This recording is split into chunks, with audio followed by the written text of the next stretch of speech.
Bismillahirrahmanirrahim. Assalamualaikum warahmatullahi wabarakatuh. Waalaikumsalam warahmatullahi wabarakatuh. Alhamdulillahi adada khalqih wa ridha nafsi wa zinata arshih wa midada kalimati asyhadu an la ilaha illallah wa asyhadu anna Muhammadan abduhu wa rasuluh. Allahumma salli wa sallim wa barik wa zid wa an'im wa karrim wa fadil ala habibika wa rasulika nabiyyina al-mustafa rasulillahi Muhammadin sallallahu alaihi wasallam wa ala alihi wa sahbihi ajma'in amma ba'du. Yang kami hormati, yang kami muliakan kepada seluruh ummahat, salihat, muti'at, yang alhamdulillah pada kesempatan hari ini Allah mudahkan untuk bisa hadir di majelis ilmu, meskipun secara online, tapi insya Allah tidak mengurangi keberkahan yang akan kita dapatkan. Mudah-mudahan Allah senantiasa berikan kita maghfirahnya, ampunannya, juga rahmatnya melalui wasilah majelis ilmu ini, yaitu majelis tadabbur Al-Quran. Dan kita juga berharap mudah-mudahan Allah senantiasa berikan kita istiqamah dan juga kesabaran, ketabahan untuk terus bermulazamah dengan Al-Quran.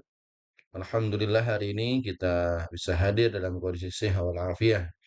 Mudah-mudahan senantiasa diberikan panjang umur dalam keberkahan pula insya Allah. Salawat Amin dan ya Rabbal alamin. salam kita hadiahkan pada baginda Nabi Muhammad sallallahu alaihi wasallam beserta pada seluruh keluarga beliau, kepada seluruh sahabat dan kepada seluruh umatnya yang senantiasa menjaga dan menjalankan sunnah-sunnahnya. Dan kita juga mohon pada Allah Subhanahu wa taala mudah-mudahan kita semua yang hadir ini, keluarga besarnya, anak keturunannya senantiasa dimudahkan oleh Allah untuk terus mengikuti sunnah Nabi kita dan berharap kelak diakui sebagai umatnya yang akan mendapatkan syafaat beliau di hari akhir nanti. Amin amin ya rabbal alamin. Mengawali majelis kita pada pagi menjelang siang ini, kita awali dengan bersama membaca Al-Basmalah. Bismillahirrahmanirrahim. Rabbana zidna ilma warzuqna fahma. Rabbana aslih lana sudurna wa yassir lana umurana wahlul 'uqdatam min alsinatina yafqahu aqwalana birahmatika ya arhamar rahimin. Baik, alhamdulillah wa syukurillah. Insyaallah hari ini di pertemuan kali ini yaitu di tanggal 1 ya, 1 bulan November 2025. Kita akan melanjutkan kajian kita di sesi kedua dari surah Al-Qari'ah. Ya, kemarin kita sudah bahas Al-Qari'ah itu ada 11 ayat. Kita sudah di pertemuan pertama kemarin sudah memulai dengan tahsinnya, kemudian melanjutkan dengan makna secara harfiahnya atau secara bahasa terjemahnya, dan sudah masuk pula tadabbur di ayat 1 sampai ayat 4.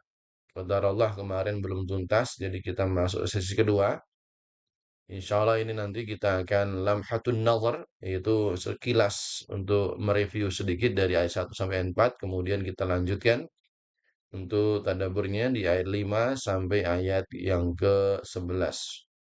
Mudah-mudahan waktunya cukup ya.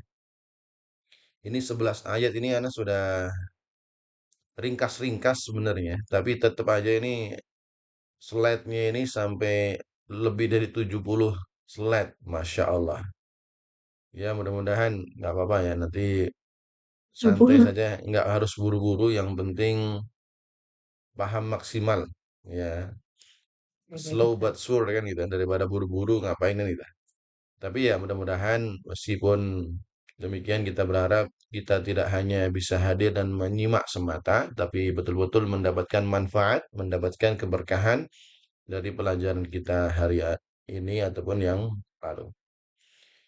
Baik, kita langsung masuk saja pada tadabbur ayat ya, karena untuk menerjemahkan perkata kemarin sudah. Jadi mohon izin, Ana juga hanya mereview, jadi kita sedikit percepat untuk ayat 1 sampai ayat 4. Nanti kalau apa mendetail lagi ya mungkin nanti ngulangin, akhirnya nanti 1,5 jam atau 2 jam mentok di ayat 5 contohnya. Nah ini mohon izin kita percepat untuk 1 sampai ayat 4-nya, baru nanti lanjut ke ayat yang kelima. Nanti yang lebih detailnya kemarin udah kita bahas di pertemuan yang sebelumnya. Baik, mohon izin. Sudah kelihatan ini mudah-mudahan ya. Sudah kelihatan semua untuk tampilannya insya Allah. Udah Ustaz. Kita baca dulu bareng-bareng ya. Mohon izin bareng-bareng. Ana baca dari sini terus Antuna semua bisa baca dari rumah masing-masing. أعوذ بالله من الشيطان الرجيم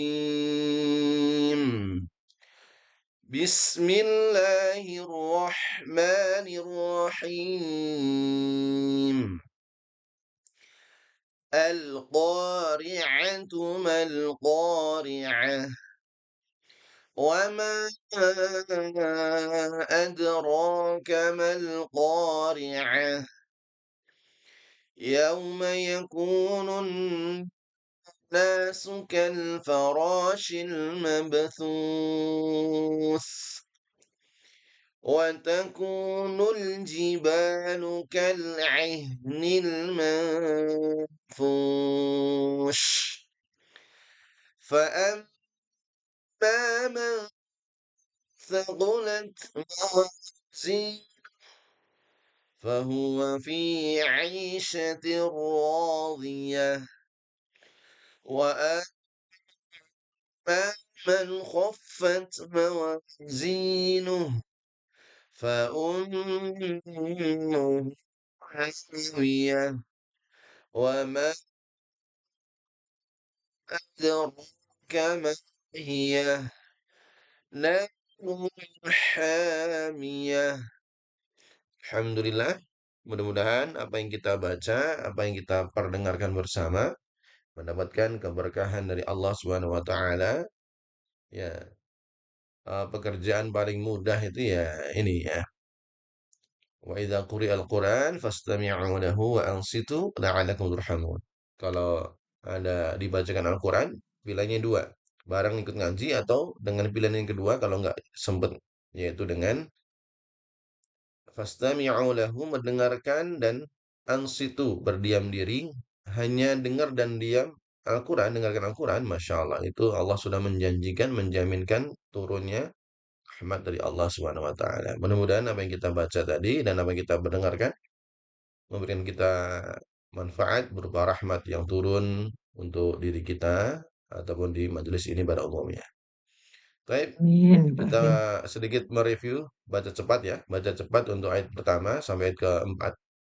Ya. Bismillahirrahmanirrahim. Al-Qari'ah. Al-Qari'ah sudah kita bahas kemarin secara bahasa ini yaitu dia menggunakan ta' marbutah ya, yaitu qari', aslinya qari', tapi kalau pakai ta' marbutah ini ada fungsi utamanya yaitu untuk menunjukkan kedahsyatan dan juga keluasan cakupan. Ya, seperti yang contoh kemarin kita bahas, lailun itu malam. Tapi kalau lailatun sebuah malam yang dahsyat gitu ya. Maka disebut Lailatul Qadar padahal aslinya lailun. Lail, malam itu lail. Tapi kita kenapa menggunakan feminim atau muannas untuk menunjukkan kedahsyatan di hal tersebut. Begitu pula qari'ah, pakai ain ya. Kita bahas kemarin qari'ah ya, pakai ain dan qari, qari nanti pembaca. Kalau ini qari'ah diartikan sebagai menggedor, suara yang menggelegar dahsyat.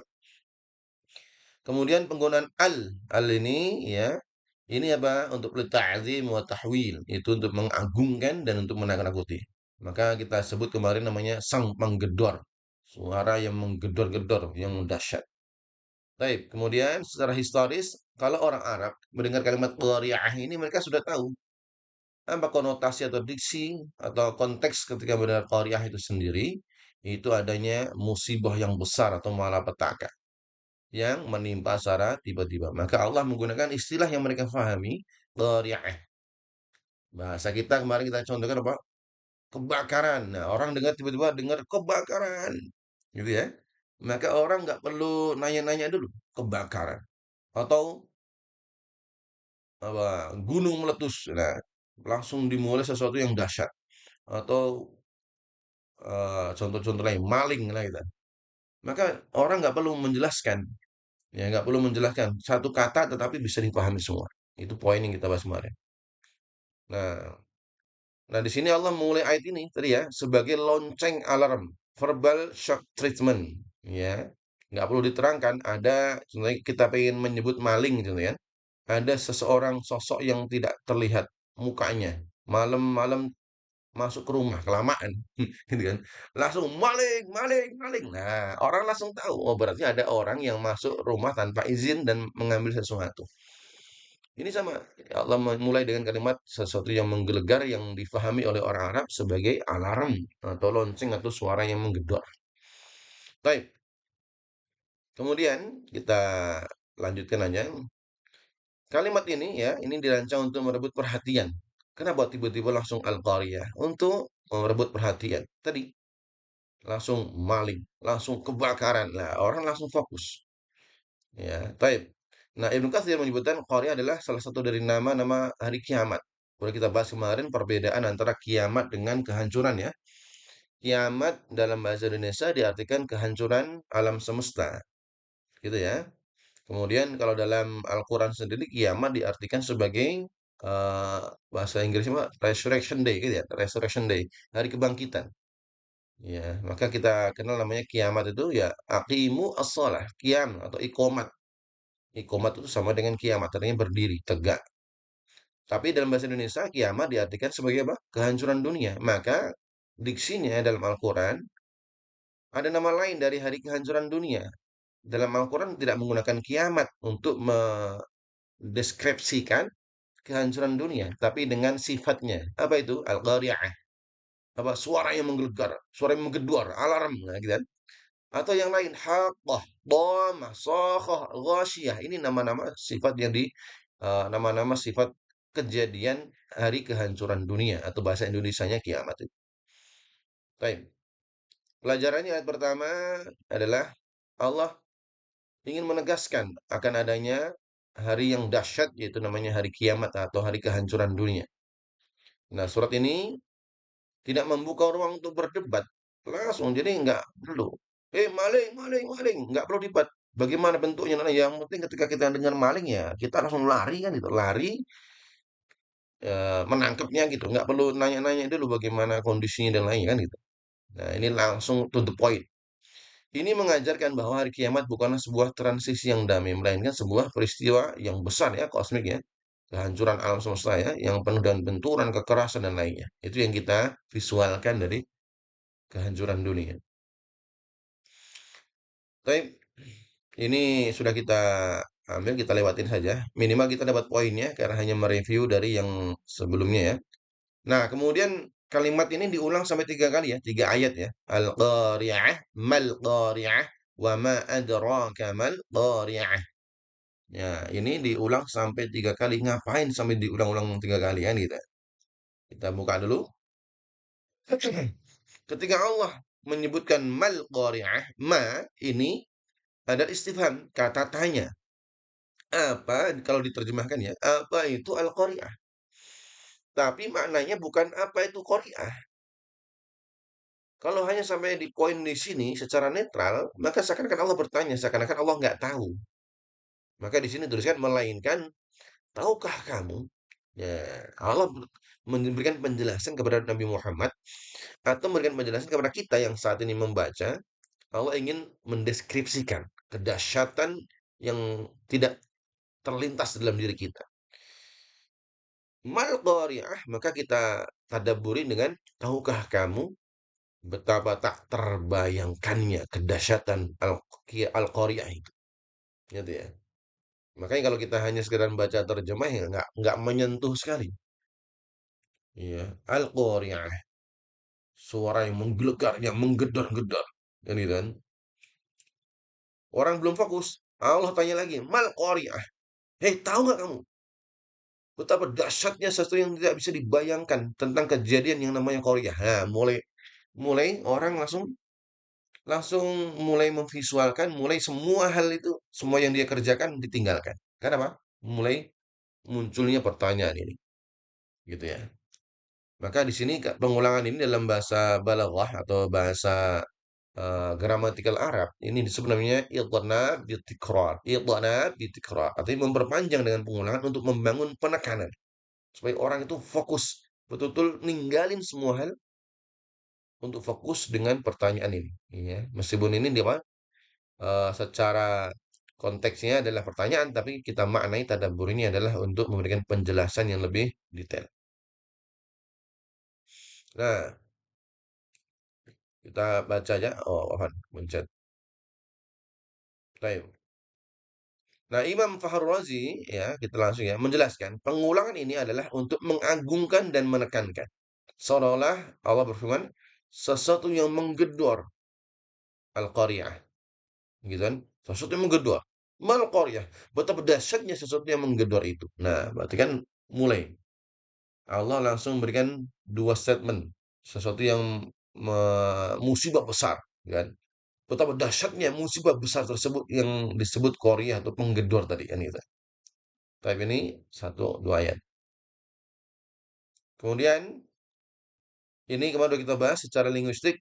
Kalau kita temukan perbedaan antara ma'adraka dan ma'yudrika. Ya, ma'adraka dengan ma'yudrika. Dua-duanya sama secara terjemah. Tapi ketika kita memperdalam secara tadabur, ternyata ini ada sesuatu yang unik. Kalau ma'adraka berarti dengan past tense. Ma'yudrika berarti dengan present continuous tense atau fi'il mudhari'. Ma'adraka selalu digunakan untuk hal-hal yang Allah akan menjelaskan di ayat berikutnya.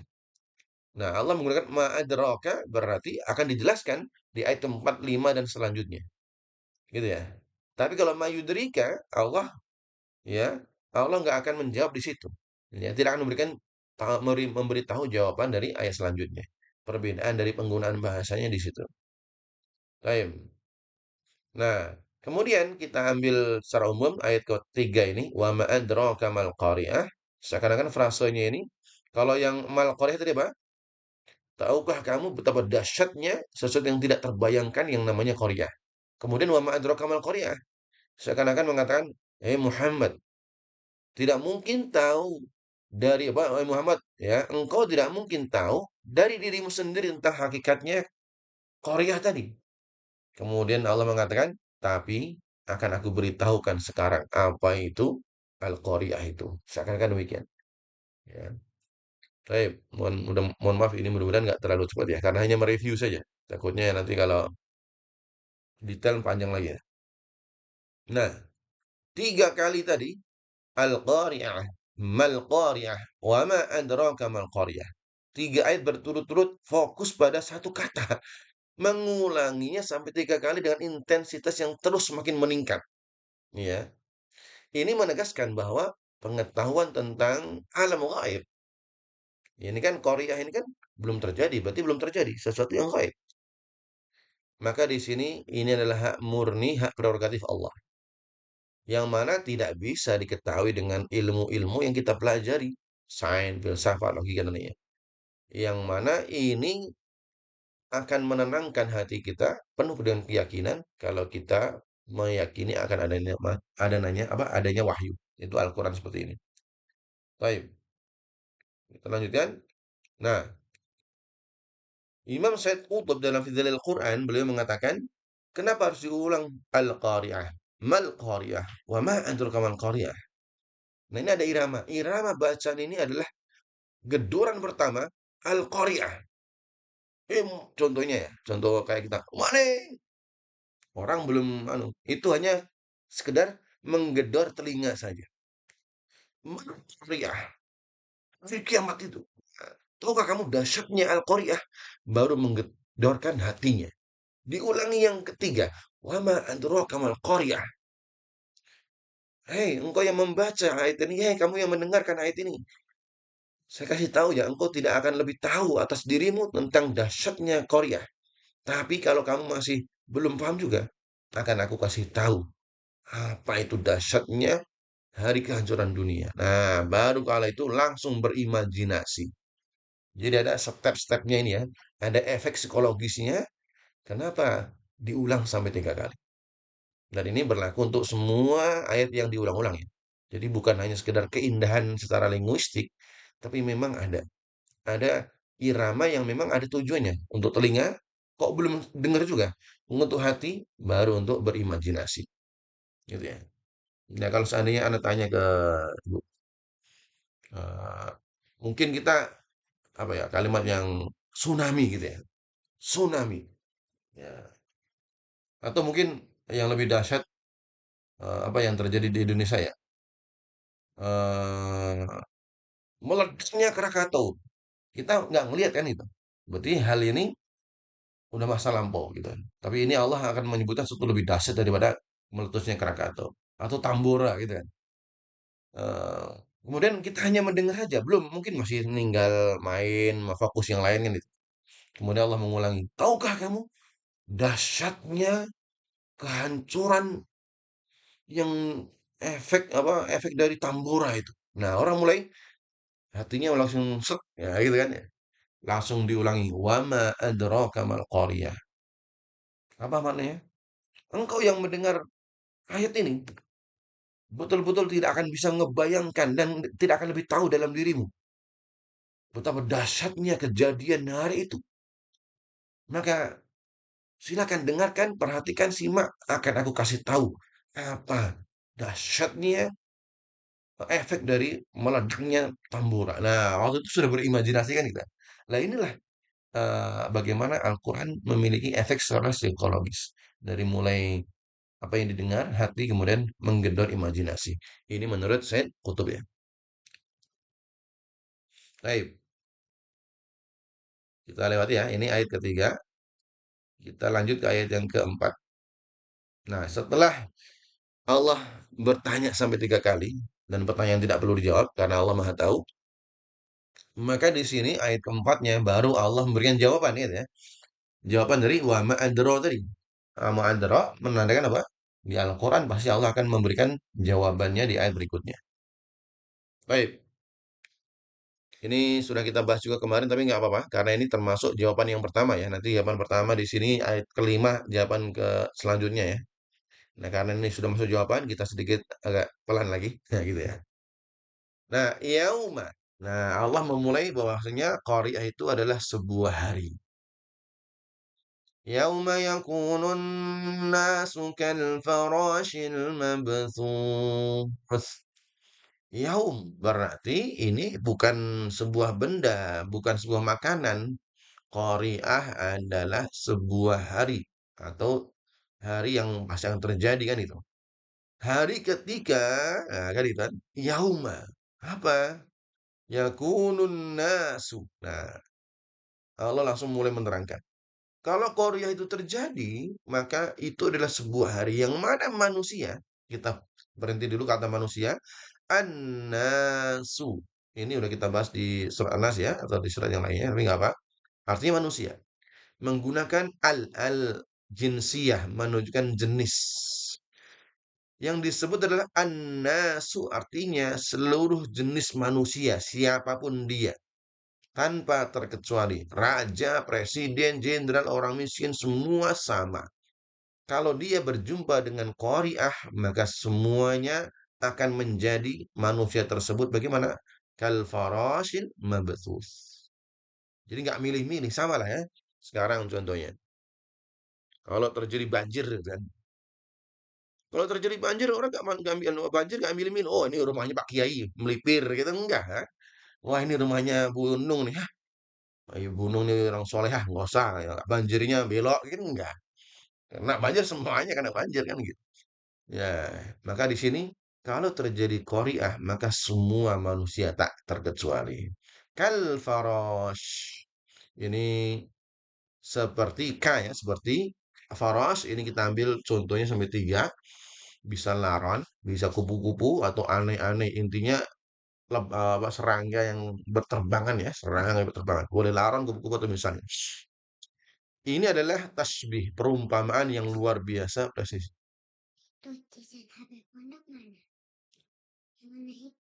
Bentar, bentar. Nggak tahu. Nggak tahu. Mohon ada iklan.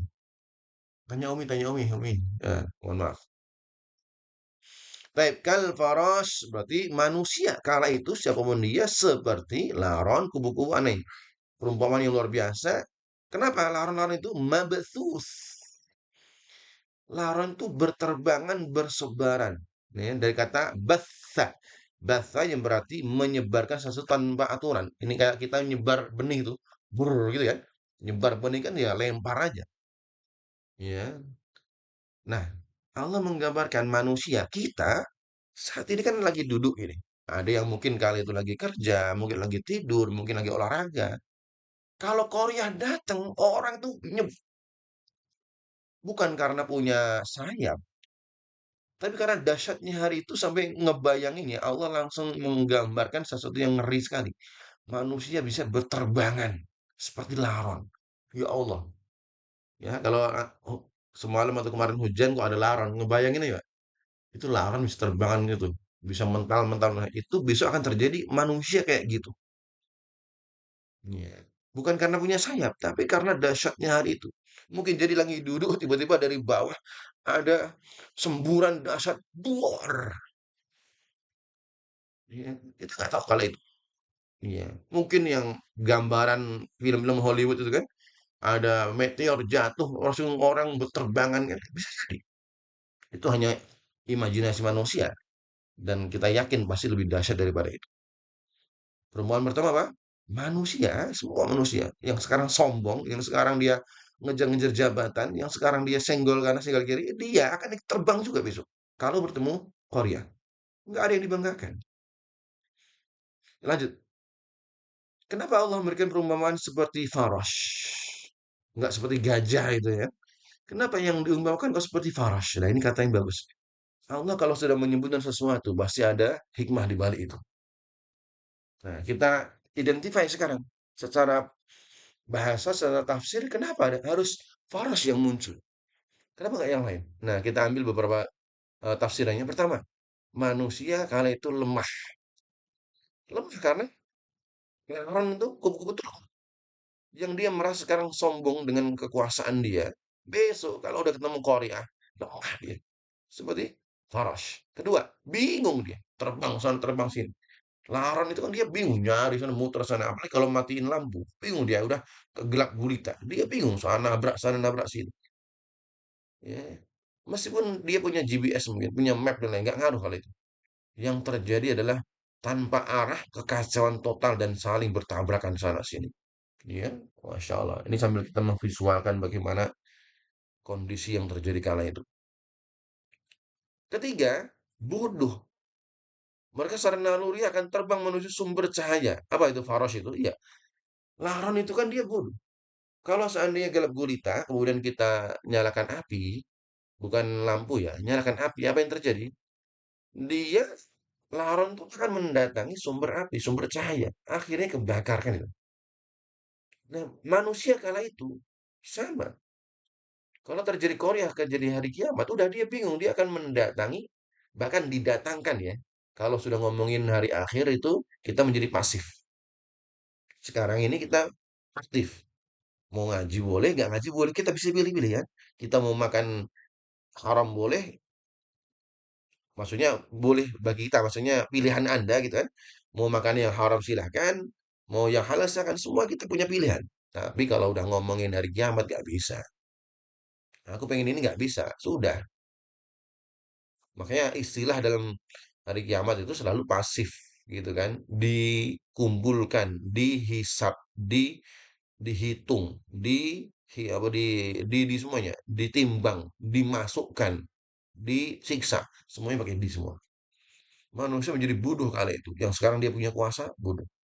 Nah, yang lain adalah faros menunjukkan manusia muncul dalam jumlah yang sangat besar. Maka pantas dan tepat Allah memberikan tasbih atau perumpamaan manusia itu seperti faras dengan beberapa penafsiran di sini. Kita lanjutkan. Nah, ini adalah gambaran ya. Gambaran yang pertama tentang Koriah, kehancuran tatanan sosial manusia. Gedung-gedung tinggi yang sekarang dibanggakan semuanya hancur. Semua pangkat jabatan, status organisasi militer dan lainnya hancur. Ini baru perempuan yang pertama, ya. Semuanya hancur. Yang sekarang dibangga-banggakan mobil mewah, rumah mewah, istana dan lainnya hancur. Ini semuanya. Kal farashin mabthus. Baik, manusia yang dunia merasa angkuh dan terorganisir, kini direduksi menjadi serangga yang lemah dan bingung. Ini adalah gambaran yang sangat merendahkan, dirancang untuk menghancurkan kesombongan manusia. Jadi kalau kita punya sombong itu, sombong amat kan gitu kan? Kita dan mereka yang sombong, yang bertemu hari Korea, besok udah seperti Farosh. Seperti Farosh. Sehingga kalau kita membaca ayat keempat ini, harusnya meruntuhkan kesombongan dalam diri kita. Kita ambil pendapat Imam Al-Qurtubi dalam Jami' Al-Ahkam Al-Quran. Mereka diserupakan dengan Farosh karena kebingungan mereka.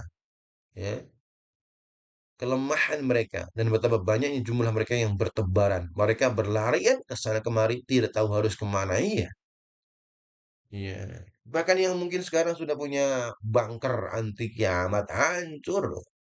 Nah, buminya sendiri hancur. Mau bunker sejauh sedalam mana ya hancur kan gitu. Ini kadang-kadang kan gitu kan. Dia lari dari sesuatu yang pasti akan terjadi. Maka kunci keselamatan bukan lari, kunci keselamatan adalah beriman kembali pada Allah Subhanahu wa taala. Baik, bahkan Ibnu Katsir menambahkan, mereka seperti serangga yang bertebaran, lalu ketika ada panggilan untuk hisab, mereka akan berkumpul menuju panggilan tersebut. Ya, tepatnya dikumpulkan, ya, karena kala itu menjadi pasif, sebagaimana laron yang berkumpul menuju api. Hikmahnya apa? Pelajaran utamanya adalah tentang kesetaraan absolut di hadapan kengerian kiamat. Semua ilusi superioritas, ya, ranks, kekayaan, kesusahan lenyap seketika kalau sudah muncul qari'ah. Ini baru satu contoh atau baru satu ciri. Itu apa? Ayat keempat. Sebagai cirinya, yauma yakunun nas kal farashil mabthus. Baik, kita lanjutkan. Relevansinya, kita sering menyaksikan gambar miniatur yang hari ini ya. Farash mabthus hari ini apa? Yaitu saat terjadi bencana besar.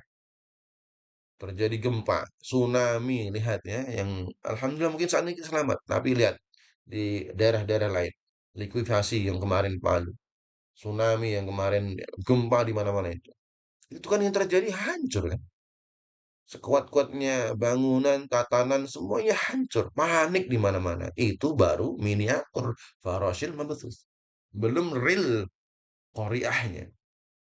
Iya. Ayat ini juga mengingatkan kita yang hidup dalam kenyamanan struktur modern. Wah, bahwa semua ini sangat rapuh dan akan hancur.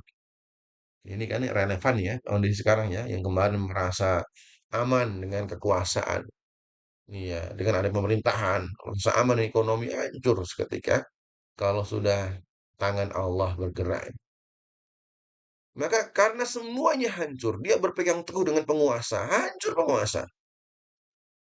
Maka nggak ada tempat kembali kecuali mencari pegangan yang nggak akan rapuh, yaitu Allah. Allah. Kembali pada Allah adalah kuncinya. Ya. Semuanya akan jatuh di jurang contohnya. Dia berpegang sesuatu yang rapuh, ya tentunya tetap akan jatuh juga. Tinggal menunggu waktu kan gitu. Tapi kalau berpegang teguh dengan tali Allah, ini Allah nggak akan pernah rapuh. Maka di sini kalau seandainya kita mungkin masih berpegang teguh dengan manusia, mengandalkan makhluk siapapun dia. Ya, jangankan penguasa di Indonesia, sedahsyat-dahsyatnya kekuasaan Firaun hancur juga. Apalagi dengan manusia-manusia yang lainnya. Baik, kita masuk pada definisi yang kedua. Mohon maaf sebentar, sambil ngecas dulu. Kita masuk definisi yang kedua tentang apa itu Qaryah yang Allah ulang sampai 3 kali. Berarti definisi pertama udah jelas ya. Jadi itu menghancurkan tatanan manusia, menghancurkan sosial, strata dan lainnya. Yang mereka bangga-banggakan hancur di ayat keempat. Ayat kelimanya, wa takunul jibal kal'ihnil manfush. Hari itu, ciri kedua, wa ya, menunjukkan ataf ya. menghubungkan dari sebelumnya. Kita ambil wa takunul jibal. Kalau tadi ngomongin manusia berterbangan, sekarang ngomongin gunung. Gunung. Jibal dari kata jabal. Ya, Jabal Rahmah gitu kan. Jabal Uhud. Nah, ini jibal. Berarti bukan hanya satu. Gunung-gunung. Nah, maka di ayat sebelumnya Allah menghancurkan tatanan sosial manusia. Maka di ayat kelima, ciri kedua dari Korea, dia menghancurkan tatanan fisik. Ya. Gunung itu kan kita lihat simbol kekuatan kan gitu kan. Simbol kekuatan itu sekarang gunung. Simbol kemapanan. Ya, bahkan disebut dalam Al-Quran itu gunung itu sebagai pancangnya bumi. Kalau nggak ada gunung mungkin bumi ini udah melihat-melihat kan itu. Apa namanya? Pasif bumi. Adanya gempa, ada gunung, berhenti itu gempa, gitu kan. Tapi sekuat-kuatnya pasak, ternyata itu juga akan lihat nanti kal aihnil manfush. Allahu Akbar. Gunung adalah simbol kemapanan, kekuatan, dan keabadian di bumi. Maka kalau bumi masih ada gunung, ya kuat bertahan. Tapi di hari Al-Qari'ah, Allah memberikan gambaran kal aihan. Ya Allah, kalimat aihan ini bahasa Arab nih, Masya Allah, penggunaan apa diksinya bagus nih. Seperti bulu, ya Allah, gunungnya. Kita ambil gunung yang kuat, Everest, Mount Everest. Ya, orang-orang berlomba di sana, mati di sana dan lainnya. Yang penting berlomba-lomba menuju Ka'bah gitu kan, mati di sana dahsyat ya kan. Tapi nggak apalah itu kita nafsi-nafsi aja. Tapi kita sekarang ingat gunung yang dahsyat, yang besar itu. Ya, kalau mungkin ngeliatnya gunung puncak ya kurang gede gitu. Kita lihat yang gede Everest gitu kan. Itu Allah umpamakan seperti bulu. Ya Allah, bulu. Ya. Nah, kita lihat ini secara linguistik. Aihan secara spesifik merujuk pada bulu domba yang telah diwarnai. Bulu yang diwarnai. Ini kan adalah apa? Ini spesifik ya, lebih spesifik daripada sekedar suhuf. Ya, suf dalam istilahnya dalam suf itu arti domba biasa. Tapi ini Allah memilih domba yang diwarnai. Ini lebih spesifik, lebih ringan lagi. Gitu. Nah, kata mafus bulu yang berhambur-hamburan. Mount Everest berhambur-hamburan. Ya Allah, gunung gede berhambur-hamburan. Itu gunung bagaimana dengan rumah, gazebo, mobil yang nampak dari besi dan lainnya. Ya Allah. Manfush itu dalam bahasa dikatakan dari nafasa. Nafasha. Yang menggambarkan proses membusur dan menguraikan bulu sehingga ia menjadi ringan. Jadi bulu itu ya diurai-urai-urai itu menjadi sesuatu yang berhambur-hamburan.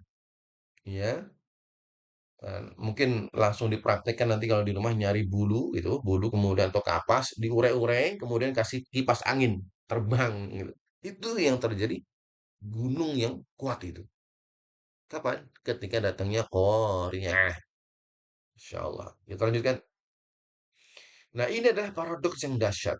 Ya, paradoks yang dahsyat. Sesuatu yang paling berat, athqal. Paling berat di atas muka bumi namanya gunung. Itu menjadi akhaf. Ya, akhaf itu paling ringan. Ya, Allah ingin menyebutkan sesuatu yang berat pun, ya kalau kita ngomongin apa yang paling berat, besi, ya kurang, gunung, gitu kan, langsung gunung, gitu. Yang paling berat di atas muka bumi itu menjadi sesuatu yang ringan, seperti bulu yang berterbangan kalau sudah terjadi kiamat, sudah terjadi qari'ah tadi. Ini kalau kita baca ini sambil merenung ini ya seharusnya bukan hanya membaca, menerjemahkan, bertadabbur, memvisualkan. Itu kan kita yang diminta dari awal tadi ya. Dengarkan dulu dengan telinga, ya. Kemudian yang pendapat Said Kutub tadi kan, datangkan hadirkan hatimu, kemudian imajinasikan. Ayat keempat, kelima kita diminta berimajinasi. Meskipun pastinya imajinasi kita terbatas, tapi minimal imajinasi kemampuan kita yang membuat kita hati kita luluh. Kita disuruh membayangkan sesuatu yang paling berat itu kelak menjadi yang enteng seperti bulu. Ya. Jadi kalau kita ngerasa sekarang itu merasa berat, ambil bulu, ambil kapas, terbang-terbangkan ini. Besok ini kayak gini nih gunung nih, kayak gini. Nggak ada apa-apanya, gitu ya. Sehingga membuat kita sadar untuk segera kembali pada Allah. Nah ini pertanyaan, jika gunung sang pasak bumi hancur sehancur ini, apalagi manusia, nggak tahu kayak itu jadi manusia penyet atau geprek atau gimana. Ya tadi udah berterbangan kemana-mana. Allahu Akbar. Sombongan apa yang membuat dia ini enggan untuk kembali pada Allah? Sekeras apa hati manusia ini yang dia sampai sekarang nggak segera bertobat sehingga Allah la haula wala quwwata illa billah. Gunung hancur, apalagi manusia, apalagi bangunan, istana yang dibanggakan, harta benda yang dia banggakan, hancur, nggak ada apa-apanya. Dan ini lagi-lagi ini hal gaib yang tidak bisa ditemukan dalam ilmu filsafat. Secara sains ini adalah dari wahyu. Dan yang kita baca ini adalah wahyu dari pencipta alam semesta. Allah ingin menjelaskan besok ini tak bikin kayak gini loh. Cipta aku, bumi ini tak bikin kayak gini. Dan sudah dikasih isi-isinya. Kamu yang engkau sekarang sombong, tak bikin kayak gini besok. Diterbang-terbangkan. Allahu Akbar. Baik, kita ambil pendapat dari Imam Jalalain ya, tafsir Jalalain. Penggunaan aihen dalam ini adalah nama aihen ini dalam linguistik ini bahwasanya beliau mengatakan Imam Jalalain bahwa ini merujuk pada fakta bahwa gunung-gunung itu sendiri memiliki warna. Kita sebutkan aihen itu apa? Bulu yang sudah diurai-urai dan ada warna-warninya. Artinya, kalau kita lihat secara linguistik berarti gunung itu punya warna-warna yang berbeda. Ada yang hitam, ada merah, ada putih. Saat dihancurkan, dia menjadi serpihan beterbangan seperti bulu aneka warna. Bulu aneka warna. Masya Allah. Jadi nggak satu warna saja. Bisa kan kelihatan berterbangan. Oh, gedenya burung apa? Mount Everest tuh dicabut dan berterbangan enteng sekali. Terbang-terbang di depan kita. Nubruk orang yang lagi maksiat gitu. Hancur lah. Bukan hanya jadi manusia geprek kan gitu kan. Ya mungkin Allah nggak kebayang lagi. Coba ngebayangin kita lagi naik motor atau jalan kaki di pinggir jalan itu kan ada tikus tuh ya. Tikus geprek itu pinggir jalan itu kan. Dan itu manusia. Ya Allah geprek itu. Itu manusia. Mungkin udah hancur lebur gitu. Allahu Akbar. La haula wala quwata illa billah. Dan manusia itu ya manusia itu yang kena geprek itu, yang kayak tikus itu, dia di dunianya sombong dia. Ternyata hancur juga, ya. Sama kita ngomongin, ya mungkin yang pernah ke Mesir dan lihat apa museum itu, oh ini Firaun, yang dia katanya sombong, yang dia mengatakan Tuhan yang maha tinggi, hancur dia dan sengaja Allah awetkan kan. Maka kita pun akan mengatakan sama, oh ini orang hari ini sombong, sombong dengan kekuasaan, dia merasa hebat dengan materi dia. Ya, besok akan digeprek juga kan gitu kan. Kalau nggak digeprek oleh alam, oleh makhluk Allah melalui alam, ya digeprek oleh malaikat ini. Termasuk kita. Termasuk kita. Allah. Kalau kita tidak bertaubat dan kembali padanya. Kita lanjutkan.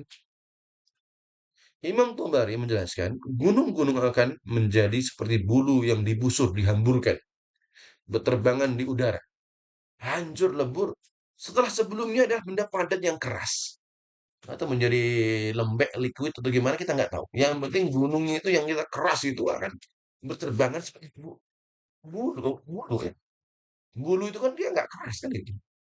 Ya, ini nanti ambil ya setelah ini ya, merenung sebentar sejenak 5 menit nyari bulu, terbang-terbangkan gitu. Ya, kira-kira itulah gambarannya. Yang Allah ingin melihat apa? Betapa ringannya gunung itu. Nah, ayat ini melengkapi gambaran di surah lain, di mana gunung, ya, di dalam surah-surah lain, ya, silakan dibaca Al-Qur'annya nanti akan kita temukan dan ini kita rangkum ya, bagaimana Allah jadikan gunung itu, gunung satu dijalankan. Wasuyiratil jibalu fakanat saraba. Ini di mana nih? Di mana surah An-Naba ya, surah An-Naba. Atau batuk kata tekan, tukat artinya dihancurkan. Jadi gunung itu sebenarnya jalan. Nah, ini mungkin ilmu geologi nih ya. Nanti ya, ternyata gunung itu berjalan seperti awan. Ya, dan ternyata sudah ada sennya, ada pembuktian gunung itu berjalan. Kemudian gunung itu dihancurkan dengan kata duk. Kemudian gunung menjadi debu, gusat. Dan puncaknya ini menjadi bulu yang berterbangan. Dan semua sudah Allah jelaskan. Dan karena Allah yang membuat, Allah sendiri yang maha tahu bagaimana gunung itu akan terjadi. Dan Allah berikan perumpamaan sesuatu yang paling berat di atas muka bumi, gunung. Lalu bagaimana dengan di bawahnya selain gunung? Bagaimana dengan kita manusia? Ya, baik ya. Kita lanjutkan. Apa poinnya di sini? Pelajaran yang ayat kelima, pelajaran utama adalah kehancuran total alam semesta secara fisik dan semua hukum fisika yang kita kenal hancur semua. Bukan hanya dunia, tapi planet, matahari, semuanya. Bahkan malaikat sendiri, ya, yang nggak mati-mati berakhirnya mati juga. Apalagi dengan kita. Ini mengajar kita untuk tidak menggantungkan rasa aman, ya. Jangan merasa aman ya pada sesuatu yang bersifat material. Ya. Bergantung pada bos, bergantung pada apalagi ya, dengan rumah, dengan jabatan, sekuat atau semapan apapun kelihatannya, tetap kalau bersifat material, ya gunung itu hancur. Satu-satunya yang al-baqi, yang abadi adalah Allah Subhanahu wa taala. Ya, ini ya, ini poin yang kita ambil dari gunung yang dia seperti kapas yang berterbangan. Relevansinya, manusia modern sangat mengandalkan gunung-gunung buatan. Apa itu? Gunung pencakar langit, gedung pencakar langit, sistem keuangan global, kekuatan militer. Itu kan kayak gunung-gunung. Iya, Amerika merasa kuat militernya. Kemudian sekarang di mana? Di mana? Di Jeddah mau dibikin pencakar langit yang lebih tinggi dari Burj Khalifah ya kan. Ya silakan itu kan dunia semua. Iya. Dan mengandalkan ini kekuatan dia dan lainnya. Tapi ayat ini, ayat 5 mengingatkan bahwa semua pondasi material itu adalah ilusi. Ketika Al-Qari'ah itu udah datang, ya, Bank Dunia, PBB, semua gedung pencakar langit tidak akan lebih berat daripada selai bulu. La haula wala quwata illa billah. Maka kalau itu sudah hancur, buat apa? Buat apa menjadi sandaran? Maka ini adalah panggilan untuk membangun pondasi di atas sesuatu yang abadi. Kita diperintahkan untuk membangun keimanan dan amal soleh. Wa takunul jibal kal'ihnil manfush. Langsung dalam hati kita yang material fisik aja hancur. Maka nggak ada tempat untuk bergantung kecuali pada zat yang tidak pernah hancur, yaitu Allah Subhanahu wa taala. Baik, masuk ayat yang ke 6 8. Masya Allah, sudah 1 jam ini. Ya, baik, berarti penambahannya baru 1 ayat. Nggak apa? فأما من ثقلت موازينه فهو في عيشة راضية. Ini kita masuk pada langsung ya disclaimer-nya. Kalau tadi kan memberikan cirinya. Cirinya dua ya, ayat keempat dan ayat kelima tadi ya. Yauma yakunun nasu kal farashil mabthuth wa takunul jibalu kal ahnil manfush. Itu ciri bagaimana Allah menggambarkan kehancuran dunia. Kemudian Allah ingin menyebutkan di sini lanjutannya, apa yang terjadi setelah itu? Setelah kehancuran itu ya. Apa yang terjadi setelah itu? Ya udah yang kita tahu kalau udah hancur berarti akan semuanya ya, nggak ada yang hidup kecuali hanya Allah. Bahkan malaikat Israfil yang niup trompet itu ya, mati juga. gitu kan. Tapi nanti Allah bangkitkan. Bahkan malaikat pencabut nyawa Israel, ya, mati juga. Iya. Jadi setelah nyabut manusia, baru nyabutin malaikat, Israfil, tak cabut dulu ya. Nah, akhirnya tinggal, ya Allah, aku gimana ya nyabut diri sendiri? Nah, akhirnya nyabut mati sendiri. Maka kala itu Allah nantang dalam dalam hadis sebutan, mana yang sombong? Udah gak ada makhluk. Ainal mutakabbirun. Allah kala itu semua makhluk habis. Maka Allah bertanya, Ainal mutakabbirun, mana yang sombong tadi? Habis. Alam semesta habis. Makhluk habis. Allahu Akbar. Baru masuk sesi yang selanjutnya, ya, yaitu dibangkitkan, the resurrection day kan, yaumil bi'tsah, hari kebangkitan. Allah ganti bumi, tapi ghairal ladzi selain bumi yang ada, semua diratakan. Maka kala itu yang terjadi adalah bangkit dan untuk mempertanggungjawabkan. Bangkit untuk mendeklarasikan keadilan Allah. Yang hari ini mungkin banyak orang itu hanya sekedar, oh ada kiamat selesai. Tapi mulai hari ini ayat 6 dan 7 dan seterusnya ini deklarasi keadilan Allah. Dan harus ada. Kalau ini nggak ada, sering kita sampaikan ini bukti keadilan Allah. Kalau ini nggak ada, maka kita bisa mendeklarasikan Allah nggak adil. Yang hari ini dia koruptor, yang hari ini dia semena-mena dengan kekuasaannya, yang hari ini dia maling, yang hari ini dia mencuri, yang hari ini dia kok dan apapun dia ngerasa aman, bisa nyuap sana nyuap sini, hakim bisa disuap, silahkan, silahkan. Tapi kalau sudah ngomongin akhirat, mohon maaf, akhirat harus ada sebagai bukti keadilan Allah. Hari ini kita nggak usah ngomongin orang lain, kita merasa zalim kepada orang lain dan orang lain nggak mampu membalas dan kita merasa aman, silahkan. Hari ini bermaksiat, la haula wala astagfirullah.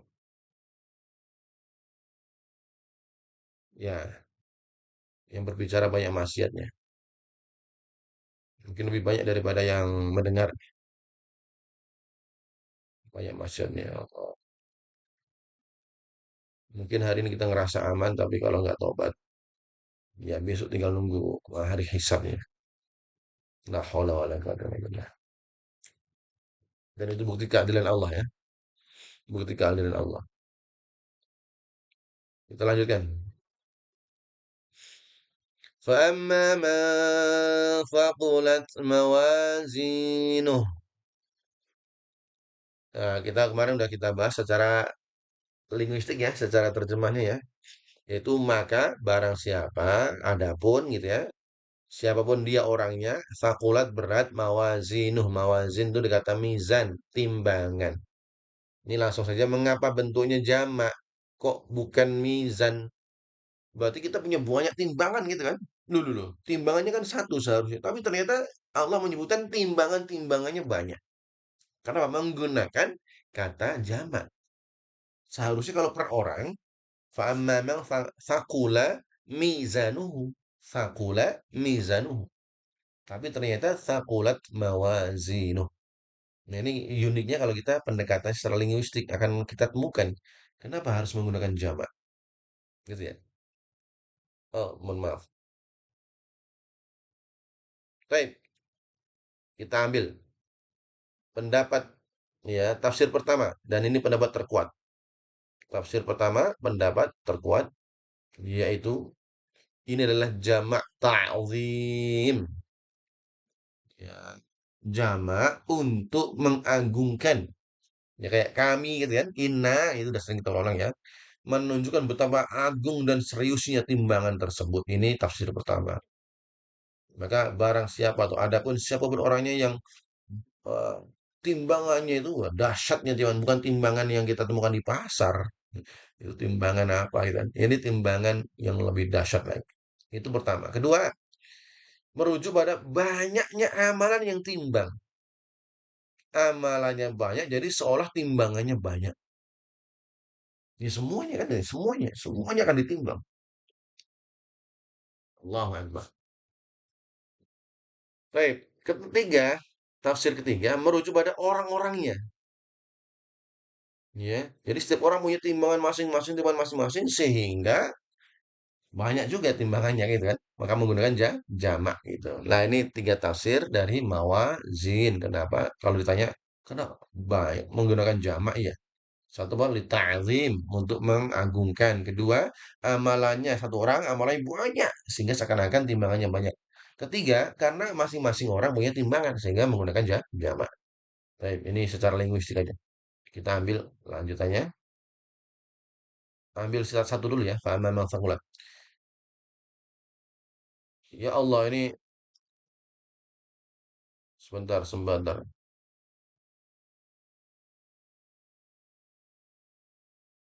Ah, kelewat ini, Bu. Mohon maaf ini. Ini kayaknya saya buru-buru tadi.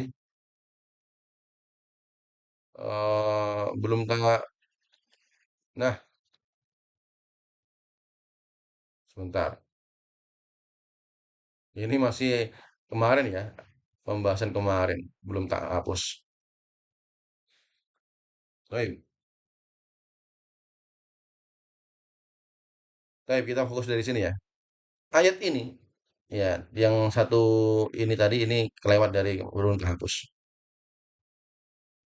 Ayat ini menetapkan ya, fa'amma man thaqulat mawazinuh, barang siapa yang dia berat timbangannya. Ayat ini menegaskan, menetapkan bahwa mata uang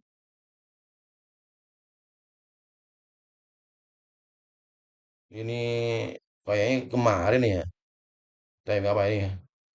Ini masih takatsur ya, salam. Saya lupa ini tadi kok kelewat ya.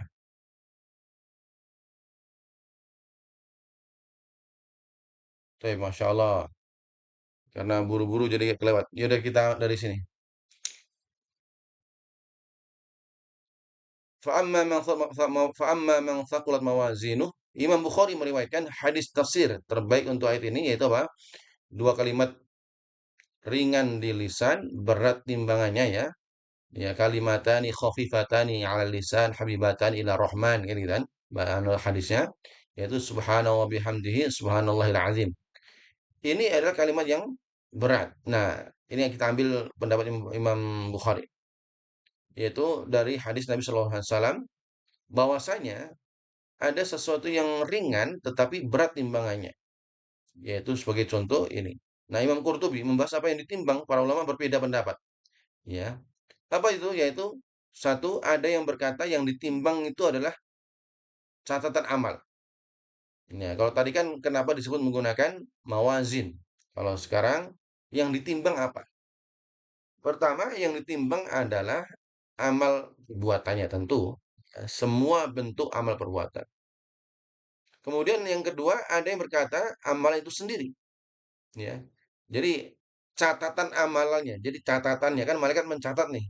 Jadi menjadi sebuah buku, sohifah.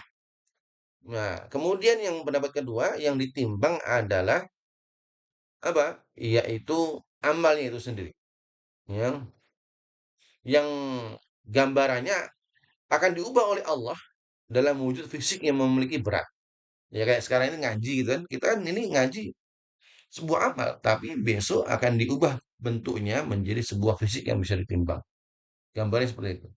Kemudian yang ketiga, ada yang berkata orangnya itu sendiri, ya, orangnya itu sendiri, ya. Sebagaimana hadis tentang betis Ibnu Mas'ud yang ringan di dunia. Jadi ada hadis yang menyebutkan, ya, Ibnu Mas'ud itu punya betis yang kecil, kan gitu. Tapi dengan amal soleh yang dilakukan Ibnu Mas'ud, ya, dia itu dibully lah istilah kita, dibully, ya, karena betisnya kecil kan itu. Tapi ternyata dia memiliki sesuatu yang lebih berat daripada Gunung Uhud itu sendiri. Itu menggambarkan apa? Bahwasanya hal-hal yang mungkin remeh, ya, tetapi kalau dia menjadi amal yang baik, dia punya kebaikan di sisi Allah, maka hal yang buruk, remeh di hadapan manusia bisa jadi menjadi berat. Baik, kita lanjutkan. Ini kita ambil, ini mohon maaf nih, kayaknya ada yang kelewat, jadi nggak apa. Intinya kita baru atau ini jelas ya. Fa'amma man thaqulat, barang siapa yang berat timbangannya. Tadi udah kita bahas, thaqulat itu berat, mawazin timbangannya.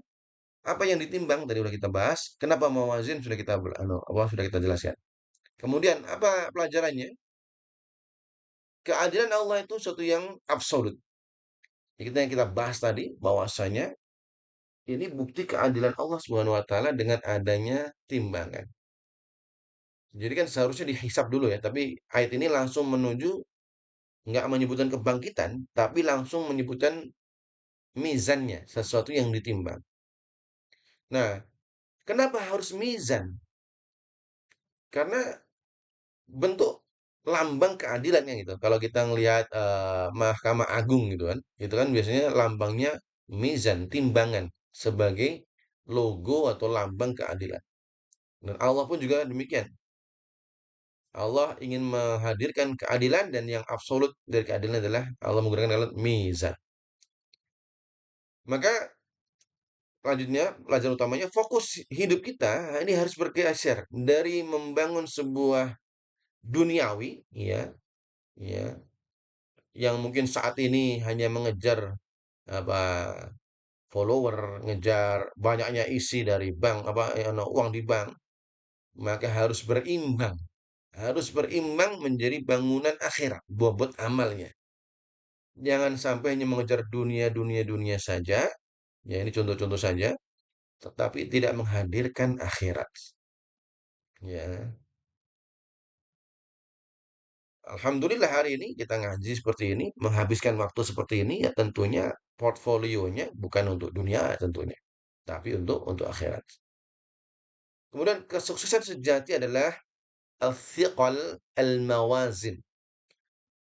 Kesuksesan kita bukan untuk memperberat materi melalui sakulat mawazin tadi kan. Bukan berat materinya, tetapi berat timbangan. Timbangan itu apa? Ya tadi kita bahas tadi.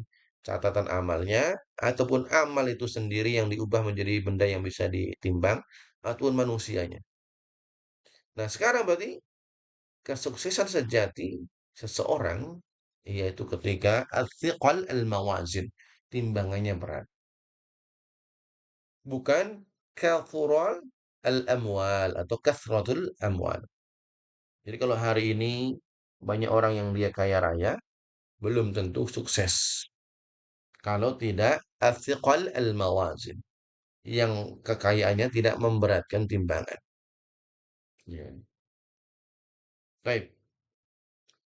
Relevansinya apa? Relevansinya saat ini kita hidup di era ya orang memperbanyak untuk urusan duniawi.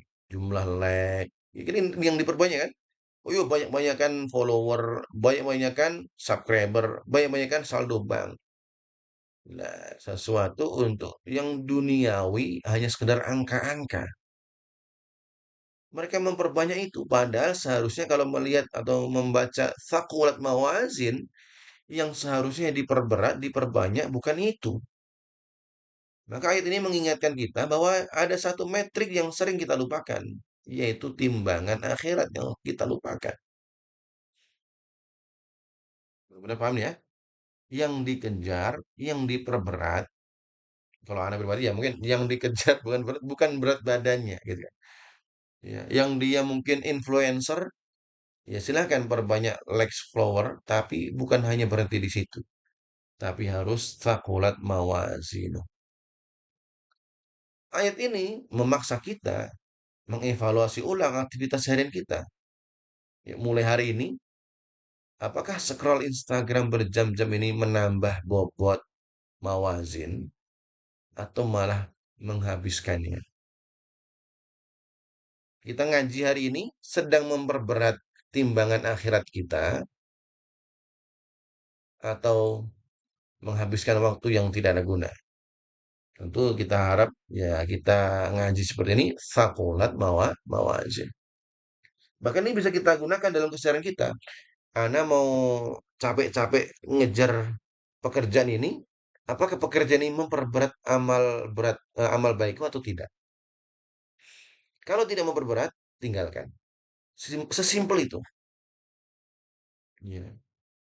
Kita ingin lembur-lembur gitu, lembur kerja. Apakah lembur tersebut akan memberatkan amal atau tidak? Kalau tidak, tinggalkan. Sesimpel itu. Mau kemana? Oh, mau jalan-jalan, happy-happy. Oke, silakan. Tapi pertanyaannya, apakah jalan-jalan tersebut memperberat timbangan atau malah membuat meringankan timbangan? Ya, kayaknya sih duniawi. Iya, silakan.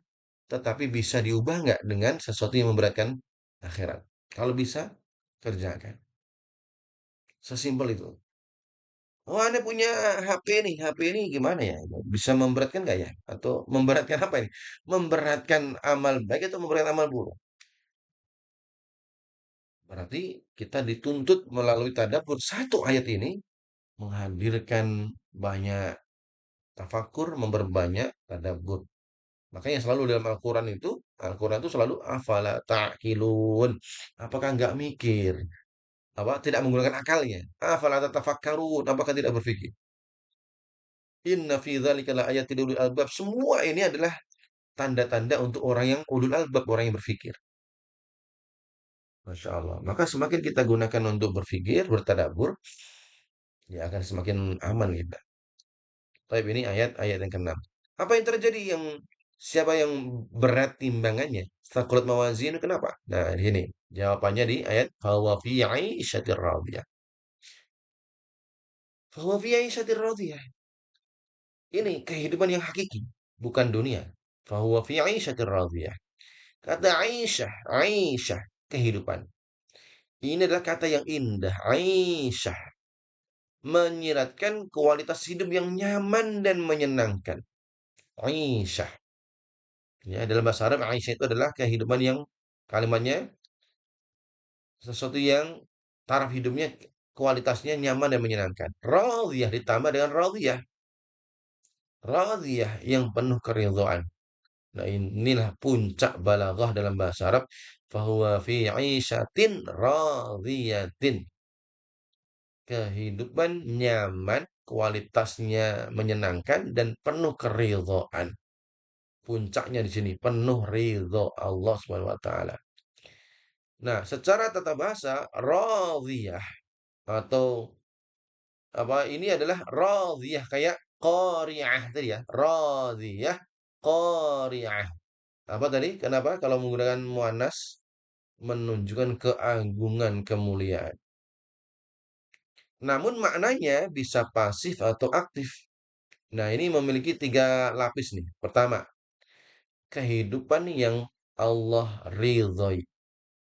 Ya, kehidupan yang Allah ridhoi. Pertama itu makna pertama, aisyatin radhiyah. Kedua, kehidupan yang membuat pemiliknya ridho.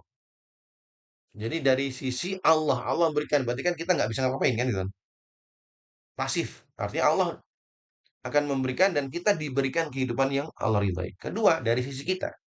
Kita pun senang.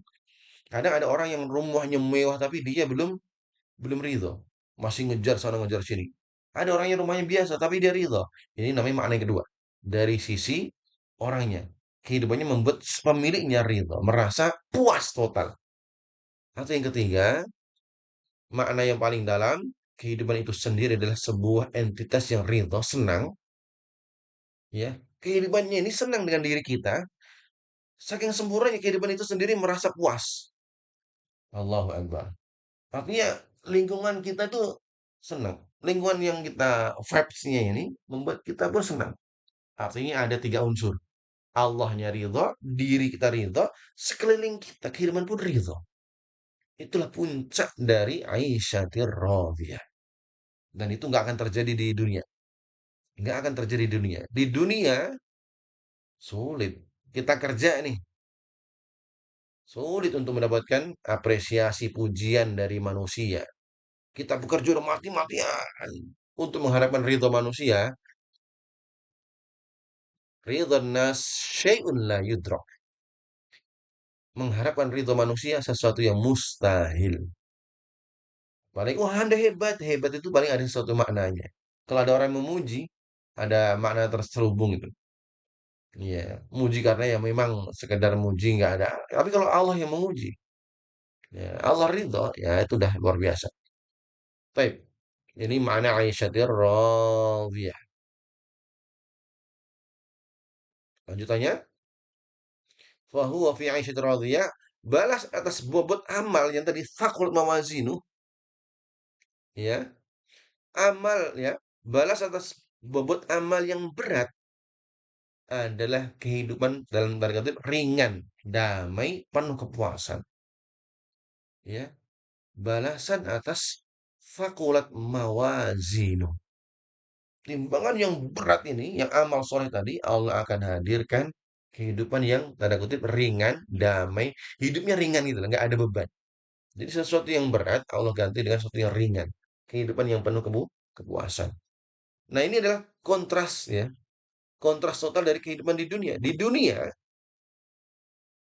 kalau kita sedikit kembali ke takatsur, pengejaran takatsur yang berat dengan ambisius, ya, hanya sekedar ngejar-ngejar aja tuh, justru melahirkan kecemasan.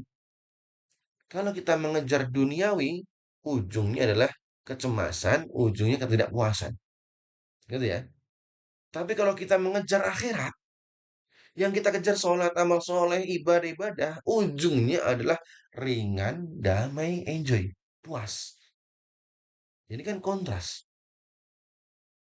Jadi seharusnya make sense-nya kita kerja harusnya mendapatkan ketenangan. Kan gitu.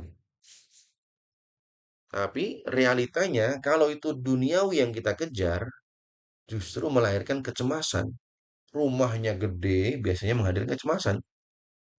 Aduh nanti gimana maling, aduh nanti karena gimana ditipu, waduh nanti gimana, itu akan bahkan merasa tidak puas. Tapi kalau yang dikejar kita adalah ukhrawi, ya, ujungnya Allah akan hadirkan kehidupan yang ringan dan puas. Baik, dan uniknya di sini, Allah tidak menyebutkan surga. Barang siapa yang berat timbangannya masuk surga enggak? Tapi Allah menggunakan diksi Aisyatir radhiyah. Allah tidak hanya menjanjikan surga, pasti tempat yang Aisyah radhiyah di mana? Surga, tetapi dengan istilah apa? Istilah Aisyah radhiyah. Allah langsung memasukkan secara psikologis.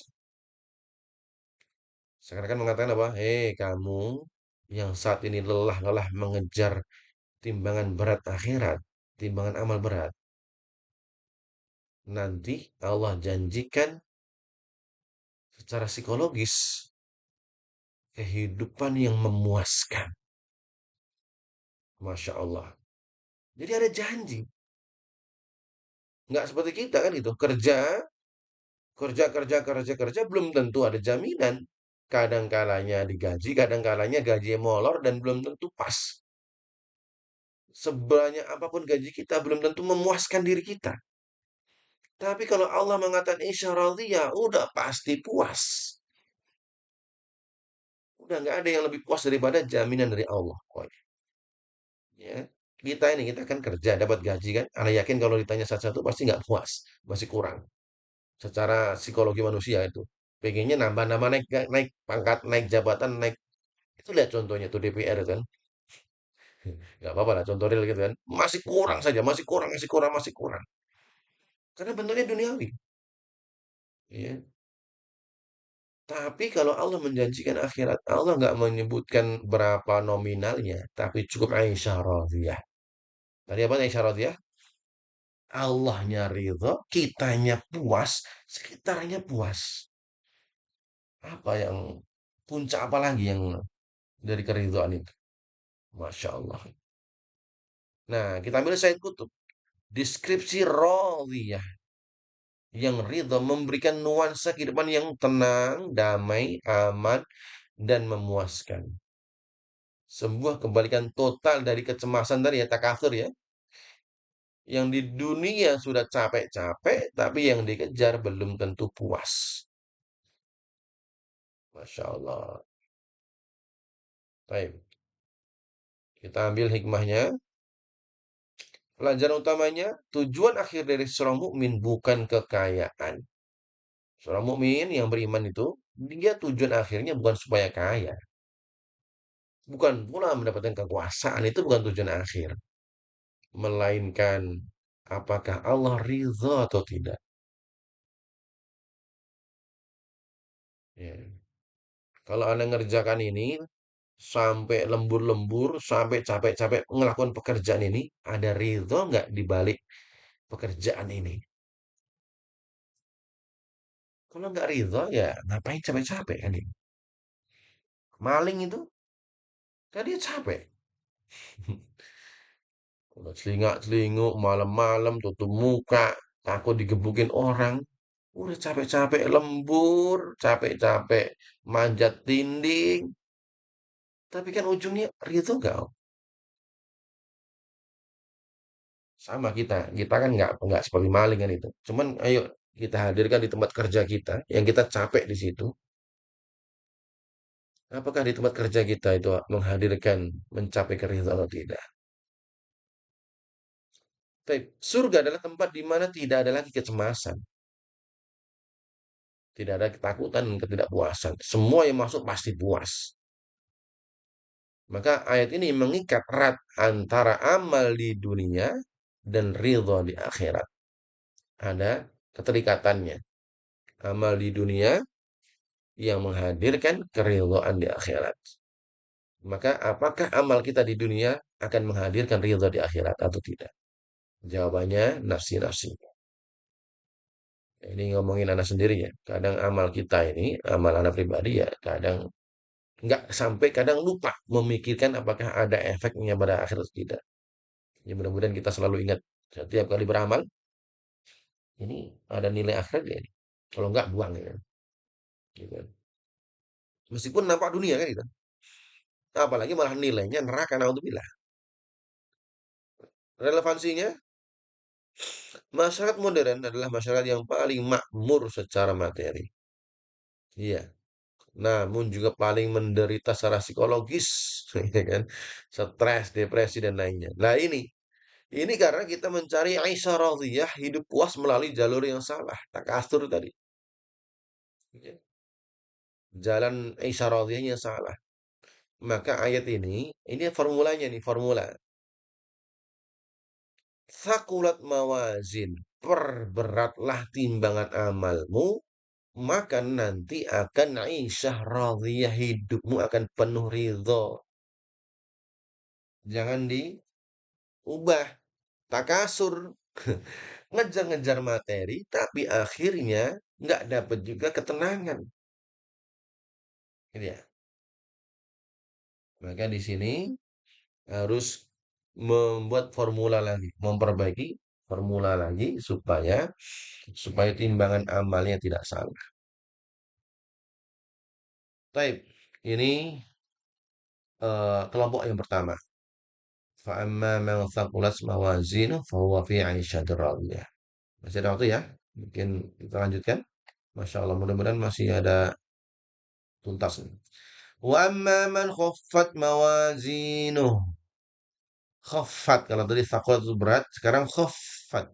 Artinya ringan. Menjadi ringan. Nah, ini tentu tragedi terbesar nih. Capek-capek di dunia puluhan tahun.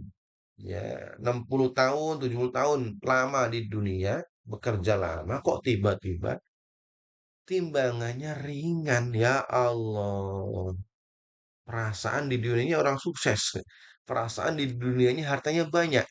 Tapi ternyata ketika ditimbang, bukan itu yang ditimbang. Yang ditimbang adalah amalannya.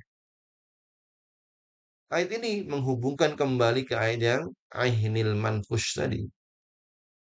Seperti gunung yang dia nampak berat, tapi ternyata ringan. Nampak kerja keras di dunia mati-matian pagi, siang, sore. Nggak pernah ketemu anak. Berangkat anak masih tidur, pulang anak udah tidur. Ternyata nggak bernilai akhirat, ringan. Ya Allah. Ainil manfush. Bulu yang berhamburan-hamburan. Saya dapat telepon-telepon sendiri. Ya, Bu? Aduh, nggak apa, ada iklan. Ya Allah. Baik, ada hadis nih. Anda belum tak tulis di situ tapi baru terlintas. Yang mana ada orang yang dia nampak beramal soleh, tapi ternyata Allah jadikan habaan manthura. Ini Al-Quran ya, tapi ada juga hadisnya habaan manthura. Allah jadikan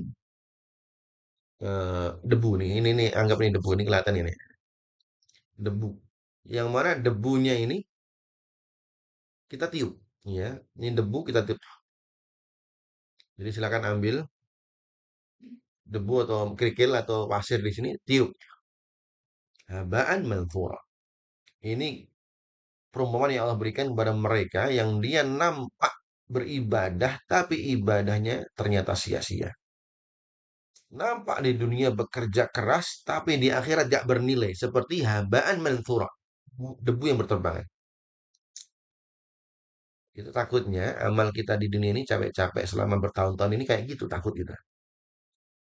Nggak ada nilainya di hadapan Allah Subhanahu wa taala. Nah, ini perlu kita muhasabah bareng-bareng. Supaya apa? Supaya tidak menjadi debu yang berterbangan. Allah Akbar. Nampaknya sholat, nampaknya ngaji, nampaknya ahli puasa, nampaknya ahli sedekah, tapi ternyata ada salah niat. Salah niat. Ria, sum'ah, itu juga nggak beda dengan ihnil manfush. Seperti ihnil manfush, bulu yang beramburan. Tapi dengan konteks yang lain adalah habaan manthura. Manthur, artinya haba itu apa, debu yang berterbangan. Baik, kita fokus di sini ya. Orang yang hidupnya hanya mengejar dunia, maka hakikatnya hidupnya ringan seperti bulu, tidak bernilai sama sekali di sisi Allah. Ini kalau ngejarnya hanya dunia, nggak bernilai akhirat. Mengapa ringan? Nah ini, mengapa kok ringan? Padahal di dunia dia kerja keras. Nih, di antara pendapatnya di sini. Pertama karena memang tidak ada amal baiknya. Yang dia kejar gak ada amal baiknya. Semua yang dikejar ternyata bernilai buruk semua. Ya, kita sekarang detox sendiri masing-masing kita. Apakah semua pekerjaan kita selama ini akan menghadirkan ringan seperti bulu? Lantaran karena di antaranya apa? Karena tidak ada amal baiknya sama sekali. Atau karena amal baiknya sedikit. Isinya yang lain buruk semua. Itu yang ketiga tadi. Karena amal baiknya terkorupsi. Riya, tidak ikhlas, sum'ah, pamer, sombong, dan lain. Habis tuh. Allahu Akbar. Atau karena amal baiknya ada, tapi hangus. Karena banyak juga amal buruk yang belum ditobati. Ini hadis tentang apa? Hadis tentang orang yang bangkrut. Hadis tentang orang yang bangkrut. Bawa amal soleh, amal sholat, amal zakat, amal semuanya.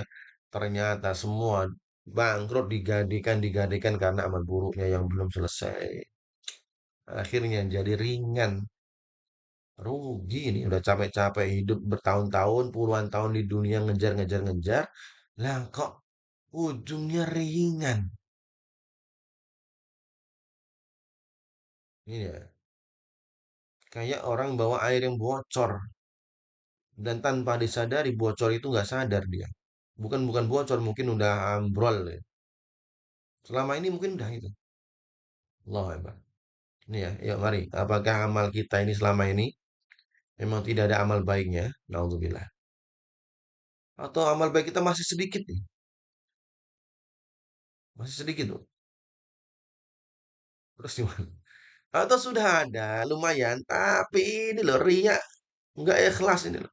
Niatnya salah ini. Atau mungkin sudah banyak, pinter ngaji, sering baca Quran, tapi bersamaan itu suka zalim, masih ghibah, masih ngerumpi, masih fitnah. Astagfirullah. Salah juga lihat. Allahu Rabbi. Allahu Rabbi. Artinya semuanya nggak ada baiknya. Ya, diri kita masing-masing. Nih, yang ngomongin diri sendiri mungkin jadi ya ada dalam diri kita masing-masing.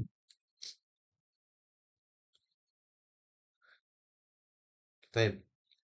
Mereka yang hidup di dunia merasa berat ya, apa? Berat jabatannya, berat hartanya, berat kekuasaannya. Ternyata di akhirat ringan tak berbobot. Ya, mentang-mentang jadi raja, menjadi penguasa, semena-mena, esok di akhirat ringan itu. Ringan itu kalau nggak untuk kepentingan untuk membantu orang lain, untuk memperkaya diri sendiri, untuk pengen jadi penguasa selamanya, ringan itu di akhirat. Nah ini adalah vonis kebangkrutan total. Baris ya Allah di dunia dia mati-matian mempertahankan kekuasaan. Seluruh hidupnya dihabiskan untuk takatsur, ternyata menghasilkan apa? Khifah, khofat, keringanan dan kehampaan kan rugi. Ya Allah, bayangkan Bu, kita bawa barang berat nih, kita pamer, nih ini paling banyak nih, hartaku paling banyak. Ketika ditimbang nggak ada apa-apanya, kan rugi, rugi sekali ya. Allahu Akbar. Baik, Imam Fakhrul Ar-Razi dalam beliau mengatakan ya, timbangannya ringan karena kebatilan, batil, tidak memiliki bobot sama sekali insya Allah. Sebagaimana firman Allah dalam Al-Kahfi, maka kami tidak akan mengadakan suatu timbangan yang berat bagi amal mereka pada hari kiamat. Allahu Akbar. Pelajarannya, bahaya dari kehidupan yang hampa. Kehidupan yang hanya diisi dengan kesia-siaan, hiburan, maksiat. Ya Allah. Kalau hidupnya hanya sekedar dugem, happy-happy, enjoy-enjoy. Persis seperti hadis Nabi, ad-dunya sijnul mu'min wa jannatul kafir. Dunia ini memang adalah surganya bagi orang kafir.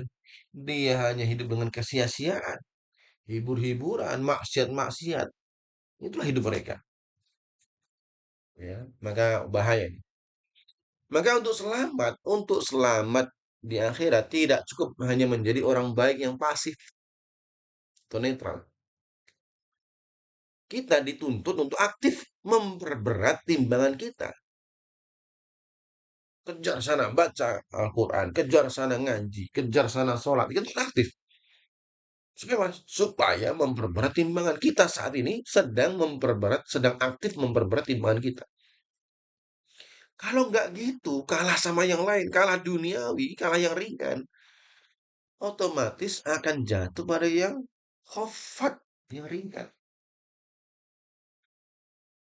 Ya, kita mendetoks lagi. Kira-kira selama seminggu ini banyak banyak mana nih? Banyak memperberat timbangan atau banyak memperberat hal yang ringan? Senin, kemarin Selasa, Rabu, Kamis, Jumat sampai ketemu alhamdulillah hari Sabtu ini kita ngaji. Allahu Akbar, Allahu Akbar. Apakah hari Senin sampai hari Jumat kemarin kita itu hanya sekedar kesia-siaan, hiburan, maksiat, atau nggak ada usaha kita untuk mengejar memperberat timbangan? Yang mudah-mudahan ada insya Allah ya. Artinya tidak hanya hari Sabtu saja memperberat timbangannya, aktif memperberat, tapi yang lain juga. Ya, sholatnya, ngajinya, jangan sampai ngajinya hanya hari Sabtu, hari lain nggak ngaji ke Quran. Nah, ya minimal mendengar ya, mendengar gitu kan. Anak pribadi, nih ngomongin, anak banyak waktu di jalan juga, karena harus wirawiri kan, wirawiri sono. Senin Selasa harus di cabang sana, Rabu Kamis cabang sana, Kamis Jumat cabang sini. Waktu di jalan itu masalah. Tapi ya kita gunakan untuk memperberat dengan cara aktif. Ya entah itu dengerin tilawah, ceramah dan lainnya. Sehingga tidak sia-sia. Baik, relevansinya. Sebagian besar konten di era digital ini ya, itu dirancang untuk ringan. Ya, kita megang HP, nyekrol, nyekrol, nyekrol, nyekrol, nyekrol, nonton, main game, nyekrol, nyekrol, scroll terus. Ya, semua ini menciptakan khofat. Itu semua ringan kalau hanya sekedar itu nyekrol, nyekrol tuh. Berjam-jam konsumsi konten yang nggak berbobot la haula wala quwata illa billah. Ya. FYP nonton apa? Kayak seru. Nonton drama apa itu? Drama Korea, drama Korcin, apa? Dracin gitu ya. Drama Cina, apalagi yang FYP. Non-stop dan dasar. Nyekrolnya itu. Maka ayat ini, wa amma man khaffat jangan sampai ringan timbangannya. Ayat ini peringatan keras terhadap budaya hidup pasif dan konsumtif ini. Harus menjadi produsen amal soleh. Scroll silahkan, scroll. Tapi apa yang di scroll? Ya ngajinya, baca Qurannya. Oh kamu ngapain? Nyekrol nih, apa yang scroll? Ini halaman 1 Al-Baqarah. Masya Allah. Lagi nyekrol nih apa nih? Dracin bukan. Ini lagi ngatamin Al-Kahfi. Masya Allah. Al-Waqiah. Subhanallah. Ini bukan khofat itu. Sakolat mawazin. Musik wa nafsi Allah. Fa ummuhu hawiyah. Masih ada waktu ya? Ini sampai jam berapa ini? Insya Allah. Bagel juga nih. Mohon izin saya minum dulu nih. Bismillah. Bismillah. Si lama. Alhamdulillah. Baik, mudah-mudahan kita masih terjaga fokus kita. Masih terjaga konteks kita. Lumayan masih lama Ustadz. Masya Allah. Baik. Fa ummu hawiyah nih tadi ya, yang dia sia-sia banyak nampak bahwa barang berat ternyata ringan tadi. Allah siapkan ummuhu hawiyah. Nih bagus kalimatnya ummuhu. Nah, ini adalah salah satu ayat yang paling menakutkan ini ya. Paling puitis. Retorikanya bagus dalam Al-Quran. Yang ringan besok kok timbangannya ringan. Tadi ya, kenapa ringan tadi udah kita sebutkan tadi ya. Maka ibunya Hawiyah. Ibunya adalah Hawiyah. Itu bahasa terjemah. Tapi ini bahasa retorika bahasa Al-Quran bagus nih. Kok pakai ummun, ummuhu ya. Nggak abuhu, kalau ummuhu, akhuhu. Ummuhu Hawiyah. Apa ini artinya? Ibunya adalah Hawiyah. Kita terangkan. Kata ummuhu, maka ibunya. Kenapa digunakan kata ibu ini? Kita cepat. Pertama, makna yang pertama, tempat berlindung. Ibu adalah simbol tempat kembali. Tempat berlindung dan pelukan teraman bagi seorang anak. Ya, ibu-ibu semua tentu tahu lah ya. Ibu-ibu ini kan punya apa? Punya anak. Kemudian anak itu kan akan kembali kepada ibunya. Kalau udah kembali ya tempat berlindungnya, tempat kembalinya, pelukan terindah, teraman itu seorang ibu. Allah berfirman, bagi orang yang bangkrut ini, ya, satu-satunya tempat berlindung dan kembalinya sebagai ibu dia gitu, yang dia bangkrut tadi adalah hawiyah neraka. Ini adalah sarkasm ya, yang paling mengerikan. Kamu besok punya kembali, tempat berlindung, tapi berlindungmu adalah neraka. Gimana? Ya, ini kan masya Allah, bahasanya tingkat tinggi. Kamu di dunia capek-capek mengejar dunia, merasa kamu punya hal yang berat, jabatan, materi, kekayaan. Kamu nanti ibumu, tempat kembalimu yang teraman, ternyaman adalah neraka. Sarkasem sekali. Ya Allah, ini bahasa yang tingkat tinggi nih kalau kita bilang. Ini yang pertama ya, makna pertama. Mana kedua? Ini. Orang Arab juga menyebut itu adalah ras. Raksu. Itu ras.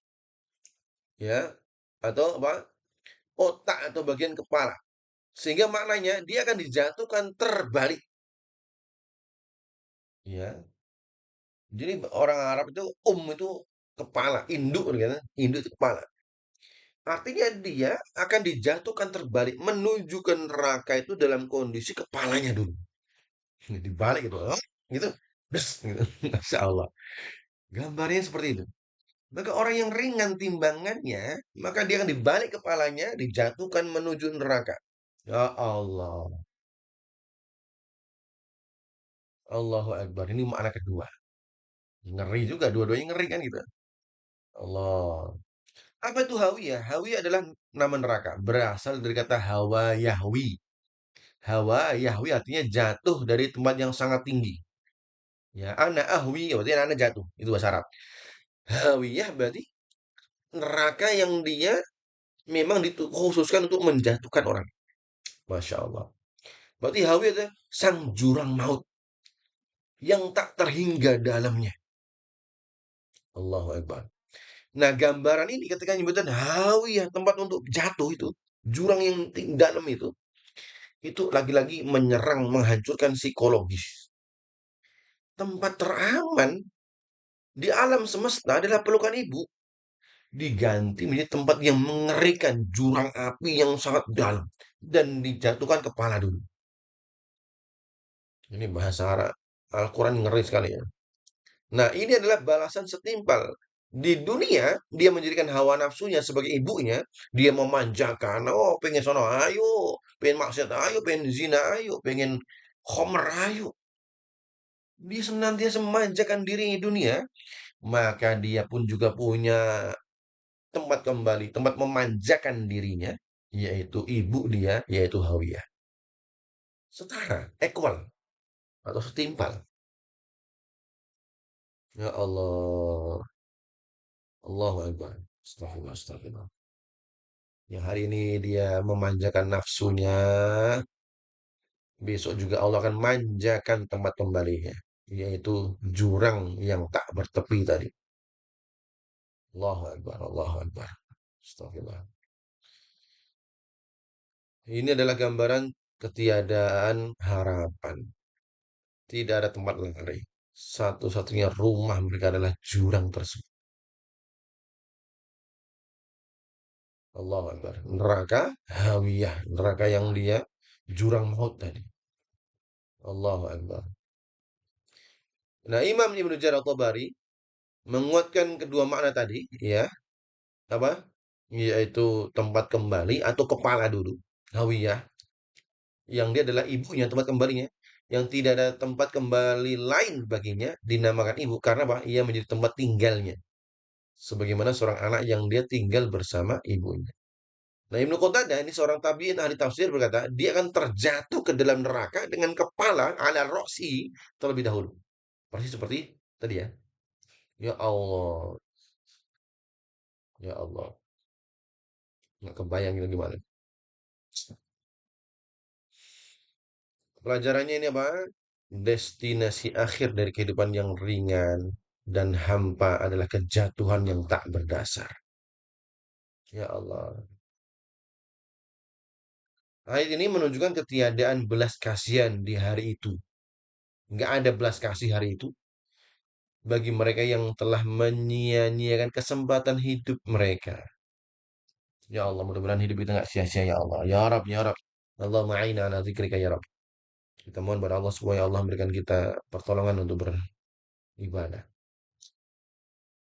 Ibu mereka, simbol kasih sayang, telah diganti menjadi neraka. Allahu Akbar. Relevansinya, manusia modern mencari perlindungan pada banyak ibu palsu, bergantung pada materialisme, ideologi, ketenaran, obat-obatan, bahkan Mother Earth, betul nggak nih bahasa ini? Ibu Pertiwi. Ayat ini memperingatkan bahwa jika Allah bukan pelindung dan tempat kembali, maka ibu-ibu kita di akhir adalah hawiyah. Maka harus kembali kepada ibu atau tempat berlindung yang hakiki yaitu Allah. Ya, banyak orang yang dia pengen nyari ketenangan, anak pusing nih. Akhirnya nyari ketenangan dengan cara minum obat. Baygon diminum, mencret. Pengen tenang kok nyabu. Pengen tenang kok apalagi ya? Aduh, mabuk. Tenang dari mana? Ya Allah, salah, salah, salah. Yang ada besok Allah berikan tempat kembali juga, hawiyah. La haula wala quwata illa billah. Kita lanjutin ya. Allah bertanya nih, wa ma adraka ma hiya? Wa ma adraka ma hiya? Saya percepat nih ya karena ini. Kalimat wa ma adraka udah kita bahas ya. Ini retoris semua ayat ke ya, ayat 3 ya. Ayat ketiga wa ma adraka mal wa ma adraka mal qariyah tadi ya. Menciptakan gema mengerikan. Allah bertanya lagi, tapi bukan pertanyaan ya. Allah ingin bertanya untuk sesuatu yang sudah kita belum tahu dan Allah ingin mengasih tahu gitu ya. Allah sudah tahu dan Allah bertanya kepada kita, bukan berarti Allah nggak tahu, tapi Allah ingin memberikan pelajaran, memberikan penjelasan. Tahu nggak kamu? Apa iya itu? Pasti kamu nggak tahu. Maka akan saya kasih tahu nih kan. Mahiyah aslinya itu mahia gitu ya. Ma apa hia dia itu apa gitu. Tapi kalau pakai h, nah ini uniknya. Apakah dia itu kan itu temannya? Aslinya mahia tapi mahia. Hia adalah bentuk hia dia yang diberikan tambah ha saktah, ha mati ini, ha untuk berhenti. Untuk menambah penekanan dan ketegasan saat dibaca berhenti. Wa ma adraka ma hiya. Gitu kan. Dia itu apa? Gitu kan. Aslinya hiya gitu kan yang kita tahu ya. Huwa hiya gitu kan. Hiya huma hunna. Allah baru saja memberitahu kita namanya Hawiyah kan tadi kan? Wa ma apa wa fa ummuhu Hawiyah. Namun dia langsung bertanya, "Tahukah kamu apa sebenarnya Hawiyah itu?" Apa itu? Gitu kan. Allah bertanya. Mesti nggak tahu kan? Kalau nggak tahu, saya kasih tahu kedahsyatan Hawiyah. Itu lanjutannya seperti itu. Ini adalah teknik retorika yang sama yang di awal surat ya tadi ya. Al-qariyah, mal-qariyah, wa ma adraka ma hiya. Untuk apa? Mengagungkan kedahsyatan objek yang dibicarakan itu tahwil wa ta'wil. Untuk mengagungkan dan menakut-nakuti. Nah, lanjut. Ini menyiratkan bahwa nama Hawiyah, jurang maut, ya, meskipun sudah disebut, ternyata masih kurang cukup untuk menggambarkan kengeriannya. Kalau tadi kita ngomongin tempat kembalimu yang seharusnya nyaman, tapi Allah jadikan diubah menjadi hawiyah. Kalau ini belum ngeri, maka Allah tambah lagi. Ma adraka mahiyah. Realitasnya jauh melampaui apa yang kita tangkap dari sebuah kata. Ini membuat hati pendengar seharusnya ketika mendengar adraka mahiyah semakin tercekat menunggu jawaban atas pertanyaan yang mengerikan. Tahukah kamu sesuatu yang mengerikan yang namanya hawiyah, yang dia menjadi tempat kembalimu itu, yang dia engkau akan masuk ke jurang itu, yang masuk ke kepalamu dulu itu, kan gitu kan? Kalau diperjelas ini, makin ngeri orang dengan pertanyaan yang ayat 10 ini. Imam Ar-Razi dalam Fathul Ghaib menjelaskan, ini adalah untuk mengagungkan atas kedahsyatan dan menunjukkan bahwa kengeriannya telah mencapai batas yang tidak dapat diliput oleh pengetahuan atau dikira-kira oleh pemahaman makhluk. Allah bertanya, sudah ngeri kok ditambah ditanya gitu kan. Karena Allah ingin menjelaskan. Maka Allah bertanya supaya mereka fokus dulu, ngeri dulu, memvisualkan dulu. Kan gitu. Baik, apa pelajarannya? Kengerian neraka tidak terbayangkan oleh akal manusia. Udah nggak bisa dibayangkan lagi. Maka kita harus selalu gemetar ketika mendengar deskripsi neraka dari Allah. Dan jangan pernah meremehkannya. Karena Allah tidak pernah main-main dengan ancamannya. Bahkan Nabi SAW selalu ketika membaca ada satu kata yang di dalamnya ada neraka, langsung Nabi berhenti dalam baca Al-Quran, langsung berdoa. Allahumma inni a'udzubika min ya a'udzubika min hawiyah contohnya minan nar. Langsung berdoa. Tapi kalau kita ngomongin nikmatnya surga, tadi Aisyah radhiyah, maka Nabi pun juga berhenti dari ngajinya, berhenti dari tilawahnya, langsung berdoa, Allahumma inni as'aluka Aisyah radhiyah.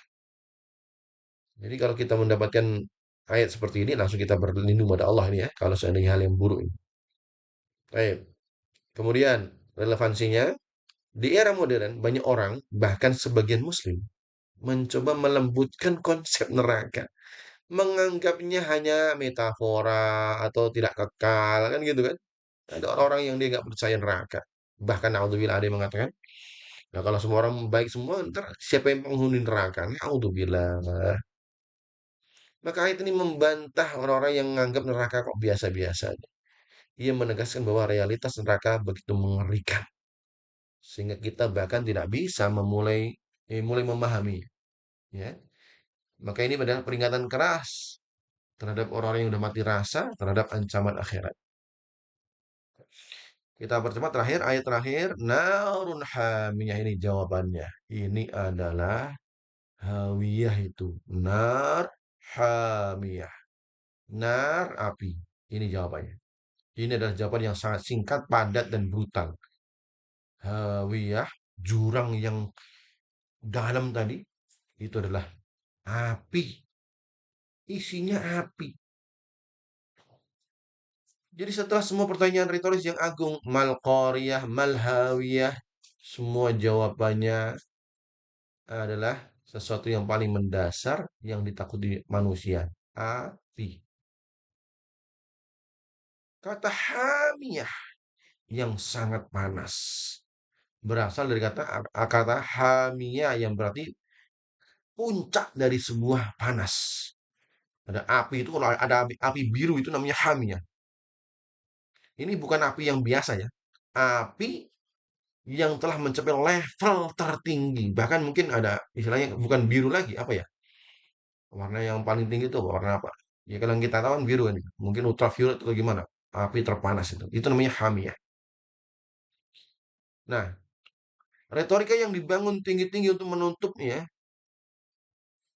di sini, ya, kita lihat bahwasanya di dunia, ya, orang itu dia berlomba untuk, ya, kita baca nih ya, semua kerumitan hidup yang ringan, ya, penuh alasan, ya, kesia-siaan itu akan dibalas dengan satu realita fisik yang sederhana, yaitu api membara.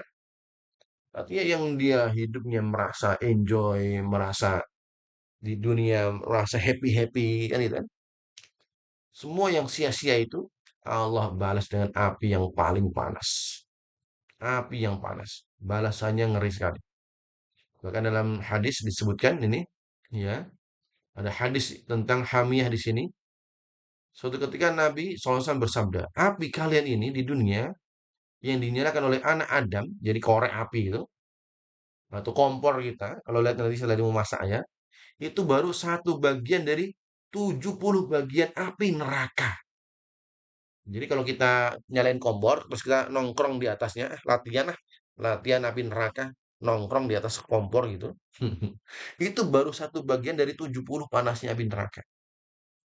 Para sahabat bertanya, "Ya Rasul, demi Allah, api dunia saja sudah cukup menyiksa.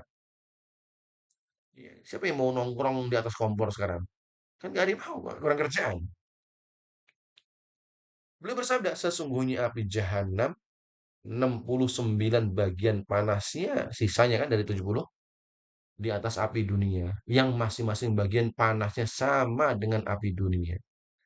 Kalau Pak buat nongkrong di atas kompor itu yang baru satu, lah kok coba-coba mau nyobain hawiyah, narun hamiyah, mengejar sesuatu yang sia-sia di atas muka bumi.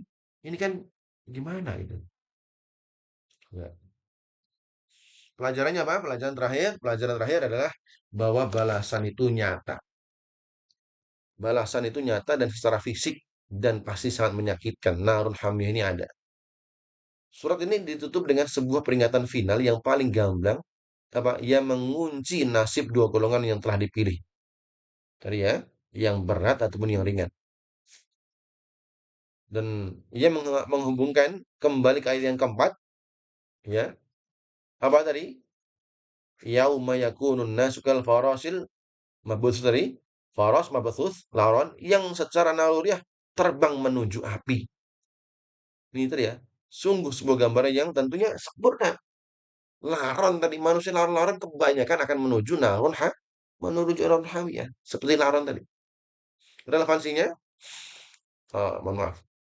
Ini adalah peringatan terakhir yang paling jelas bagi siapa saja yang menjalani hidup yang akhirnya mendapatkan khofat. Ya, harus wanti-wanti jangan sampai khofat. Ini menuntut sebuah pilihan yang jelas. Apakah kita ingin hidup yang berat dengan amal soleh yang berujung pada Aisyah radhiyah, pilihannya sekarang ya, atau hidup yang ringan, enjoy sekarang di dunia dengan penuh kesia-siaan yang berujung pada narun hamiyah. Pilihan ada di tangan kita dan konsekuensinya telah dijelaskan dengan sangat gamblang. Persis seperti di surah Al-Kahfi, wa qulil haqqu min rabbikum. Katakanlah yang hak itu datang dari Allah. Faman syaa falyu'min, yang pengen beriman, monggo silakan. Wa man syaa falyakfur, dan pengen kafir pun silakan. Pilihan di tangan kita dan konsekuensinya sudah diterangkan secara gamblang. Wallahu taala a'lam bishawab. Alhamdulillah kita tuntaskan. Mudah-mudahan ini bisa mematik semangat kita. Sudah 1 jam 50 menit, hampir 2 jam. Alhamdulillah, Masya Allah, Tabarakallah. Mudah-mudahan tidak ada yang sia-sia. Ini berat, iya. Saya ngomong berat, iya. Tapi mudah-mudahan akan menjadi Aisyah radhiyah. Ibu-ibu dengarkan berat pasti. Siapa yang kuat mendengarkan 2 jam ngoceh kayak gini? Tapi insya Allah akan menjadi Aisyah radhiyah insya Allah. Mudah-mudahan ini akan menjadi pemberat timbangan kita kebaikan di hari akhir. Adanallahu wa iyyakum ajma'in. Ya, assalamualaikum warahmatullahi wabarakatuh. Silakan kalau ada pertanyaan kita akan diskusi. Barakallahu fiik.